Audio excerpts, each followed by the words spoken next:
बात बिना सुने ही उन्हें कारागार में डालने की आज्ञा दे दी।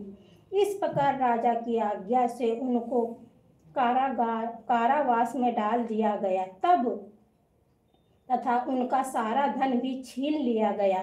सत्यनारायण भगवान के श्राप के कारण उन वैश्य की पत्नी लीलावती पुत्री कलावती भी घर पर बहुत दुखी रहने लगी। उनका सारा धन चोर चुरा ले गए। मानसिक व शारीरिक पीड़ित तथा भूख प्यास से अति दुखी हो भोजन की आस में वे कलावती एक ब्राह्मण के घर गई। उसने ब्राह्मण को श्री सत्यनारायण भगवान का व्रत विधि पूर्वक करते देखा। उसने कथा सुनी तथा श्रद्धा पूर्वक प्रसाद ग्रहण कर रात को घर आई। माता ने कलावती से सत्यनारायण भगवान की जय पूछा, हे पुत्री, तू अब तक कहाँ रही? मैं तेरे लिए बहुत चिंतित थी। माता के शब्द सुनकर कलावती बोली, हे माता, मैंने एक ब्राह्मण के घर श्री सत्यनारायण भगवान का व्रत होते देखा है और मेरी भी उस उत्तम व्रत को करने की इच्छा है। माता ने कहा। कन्या के वचन सुनकर सत्यनारायण भगवान के पूजन की तैयारी की। उसने बंधुओं सहित श्री सत्यनारायण भगवान का पूजन व व्रत किया और वर मांगा कि मेरे पति और दामाद शीघ्र ही घर लौट आए।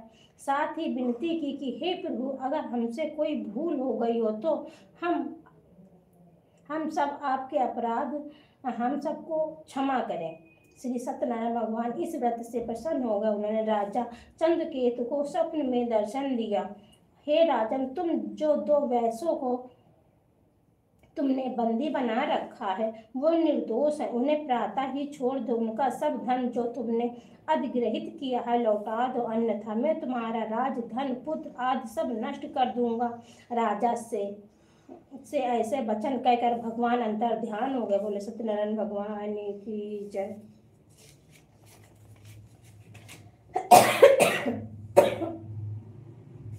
प्रातः काल राजा चंद्रकेतु ने दरबार में सबको अपना स्वप्न सुनाया और सैनिकों को आज्ञा दी कि दोनों वैश्य को कैद से मुक्त कर दरबार में ले आओ। दोनों वैश्य ने आते ही राजा को प्रणाम किया। राजा ने कोमल वचनों में कहा, हे महाभानुओं, तुम्हें अज्ञानतावश ऐसा कठिन दुख प्राप्त हुआ है। अब तुम्हें कोई भय नहीं है, तुम मुक्त हो। ऐसा कहकर राजा ने उनको नए नए आभूषण वस्त्र पहनाए तथा उनका जितना धन लिया था उससे 2 गुना लौटा कर आदर से विदा किया। दोनों वैश्य अपने घर को चल दिए।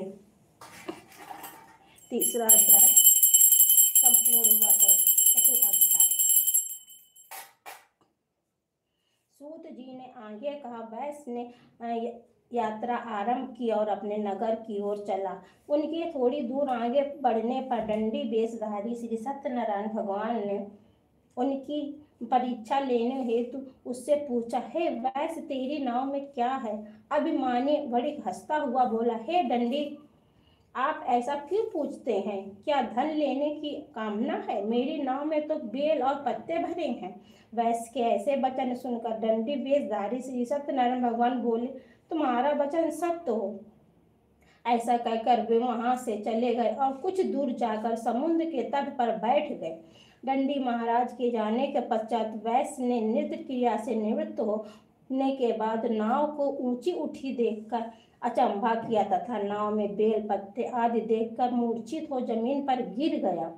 मूर्छा खुलने पर अति शोक करने लगा। तब उसके दामाद ने कहा, आप शोक ना करें, यह दंडी महाराज का श्राप है, अतः हमें उनकी शरण में ही चलना चाहिए, वही हमारे दुखों का अंत करेंगे। दामाद के वचन सुनकर वह वैश्य दंडी भगवान के पास पहुंचा और अत्यंत भक्तिभाव के पश्चाताप करते हुए बोला, मैंने जो आपसे असत्य वचन कहे थे उसके लिए मुझे क्षमा करे। ऐसा कहकर वह शोकातुर हो रोने लगा। तब दंडी भगवान बोले, हे वरिक पुत्र, मेरी आज्ञा से ही बार बार तुझे कष्ट प्राप्त होता है। तू मेरी पूजा से विमुख हुआ है। तब उस वैश्य ने कहा, हे भगवान, आपकी माया को ब्रह्मा आदि देवता भी नहीं जान पाते। तब मैं मूर्ख भला